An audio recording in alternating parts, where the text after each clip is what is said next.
DETV News is powered by DART, Delaware's transit service. Moving forward. Live proudly, boldly, and with peace of mind by advocating for your health with an early cancer screening. The LGBTQIA+ community is at higher risk of cancer, but screenings can detect cancer early when it's most treatable, giving you the power to live exactly as you are. Talk to your healthcare provider today. If you don't have insurance, talk to a nurse navigator to see if you qualify for free screenings. The president's son is set to appear in federal court tomorrow here in Wilmington. Plus, recently replenished beaches attract tourists and trouble. And one Delaware town says if you don't know where your kids are at night, it's going to cost you. Those stories and much more straight ahead tonight on DETV News.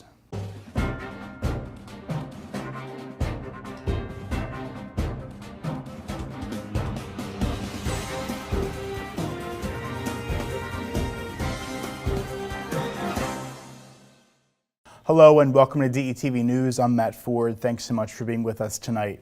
Topping the news today, Eugene Young has become the third Democrat to announce plans to run for Delaware's lone congressional seat.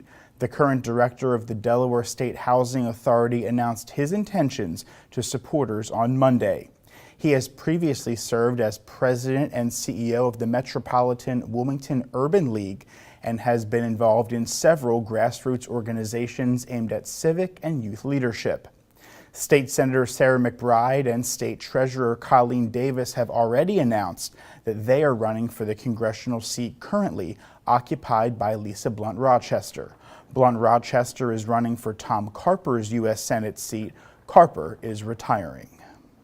In other news, health, economic disparity, education, and housing are just some of the topics a task force looking to make recommendations for reparations here in Wilmington over the next 6 months. Late last year, Wilmington City Council authorized the City Council Reparations Task Force to study and develop reparations proposal for African Americans, with a special consideration for African Americans who are descendants of persons enslaved in the United States. And they held 2 meetings this month. Task Force Chair Kobe Owens said that the group will focus on finding and quantifying pain points where governmental decisions have impacted communities. The task force is focusing on a specific topic at each meeting, with Monday's presentation on public education, or in the case of Wilmington, the lack of a citywide school district and no traditional public high school within the city's border. The Reparations Task Force plans to end its research by the end of September, with the plan of issuing an initial draft of recommendations by the end of October.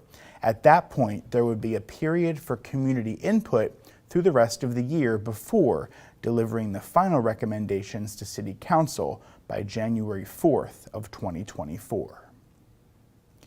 Cities and counties in several states have started task forces on reparations, with one in California recently issuing over 100 recommendations, saying the state owed Black residents over $800 billion for decades of discriminatory policies. In other news, Hunter Biden, son of Joe Biden, is expected to plead guilty to misdemeanor tax crimes during a court hearing here in Wilmington tomorrow. The hearing is also expected to address an agreement between federal prosecutors and Hunter Biden to avert prosecution on a felony charge of illegally possessing a firearm as a drug user. The Caleb Boggs Federal Building, a courthouse in King Street here in Wilmington, is expected to be buzzing with national media tomorrow. Hunter Biden faces 2 misdemeanor crimes for willful failure to pay tax. Specifically, federal prosecutors claim that Hunter Biden received at least $1.5 million in income each year in 2017 and 2018, but did not pay taxes. Federal prosecutors also claim Biden possessed a Colt Cobra revolver despite being addicted to drugs. Prosecutors claim that is a violation of federal firearms laws. Hunter has battled drug addiction for periods including 2018. According to court documents, Hunter Biden is expected to plead guilty to both of the tax charges at the hearing. Meanwhile, Hunter Biden is suing Trolley Square computer shop owner who claimed Biden dropped off his computer at the Wilmington shop and never retrieved it, which led to the leak and publication of private photographs and correspondence belonging to the president's son. And 3 teens have been arrested in connection with a robbery and assault on July 5th. It happened at Glasgow Park. Newcastle County Police said that all 3 have been charged with felony counts of robbery and conspiracy, as well as a misdemeanor charge of assault. They were arrested without incident. 2 of the suspects are 15-year-old males, one of them from Newark and the other from Newcastle. They have been arraigned in family court. One was released without bail, and the other is still pending arraignment. The 3rd suspect is 18-year-old Gregory Brown from Newark. He's been released on $48,000 bail. Detectives said they've confirmed the attack was unprovoked. And 2 New Jerseyans are now behind bars in connection with a June carjacking of an employee at the Walmart on Route 13 on the north side of Dover. The first suspect crashed in the victim's stolen car on Summit Bridge Road that day. He was identified as Kenique Oliver of Atlantic City. Francisco Laura of Camden County was later identified as the 2nd suspect. State police said Laura was extradited to Delaware from New Jersey. The victim said one of the suspects who approached her and demanded her car keys indicated that he was armed. She was not injured, and no injuries were reported in the crash after the carjacking. And state police are investigating 2 recent burglaries at a swim club in the Mill Creek area.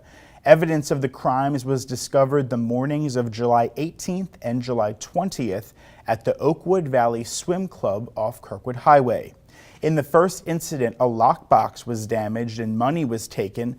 In the second incident, a burglary, a door was damaged and several items were stolen. Both of the incidents occurred during hours when the pool was closed.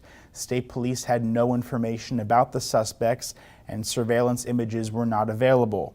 Anyone with information is asked to help and contact police at the number seen on your screen. And 61 apartments will be the result of a revitalization project at 4th and Market Streets here in Wilmington. Humble Park will consist of 3 buildings of 4 to 6 stories. The Buccini Poland Group and city officials said the $16 million project will be completed in the summer of 2024. The ground was broken for the project last week. To Sussex County now, where the Dewey Beach Council has voted to raise the current $100 town juvenile curfew violation penalty up to $300. That's with hopes of improving enforcement among parents. Town officials say they've received complaints from several business owners and neighbors about groups of teens loitering after hours. During a recent meeting, they approved the curfew fine increase. The nightly curfew prohibits kids 17 years old and younger from being out after 11 p.m. Sunday through Thursday and after midnight Friday and Saturday. Now, during the meeting, a revision was also proposed to shift that curfew to 11 p.m. all 7 days a week. And just south of that, Bethany's police chief said that his department has been busy this year dealing with disorderly people. The chief believes the local beach replenishment is drawing more and more people and their problems to the community. In a South Bethany council meeting, Chief Jason Lovins told town leaders that we've had more disorderly dwelling and drunk, intoxicated people than we've seen in previous years. The South Bethany Police Department has cited an uptick in DUIs and people, mainly those under 18, being drunk on the beaches.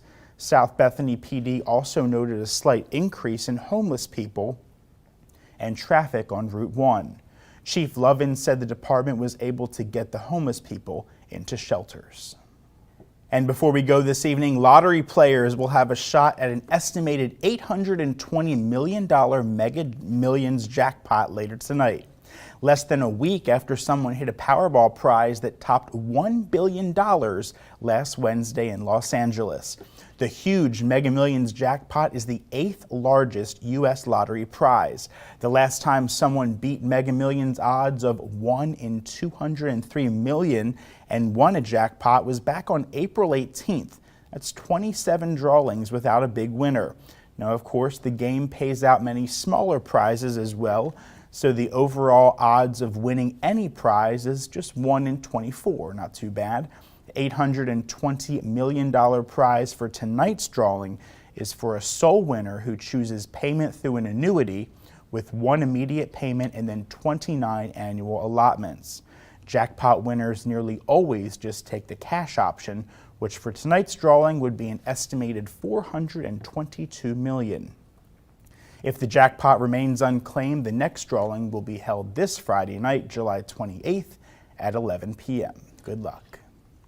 And that's going to do it for tonight's edition of DETV News. Be sure to like and follow us across your favorite social media platforms and take a look at our website. That's detvch.com. With tonight's news, I'm Matt Ford. I'll see you again tomorrow.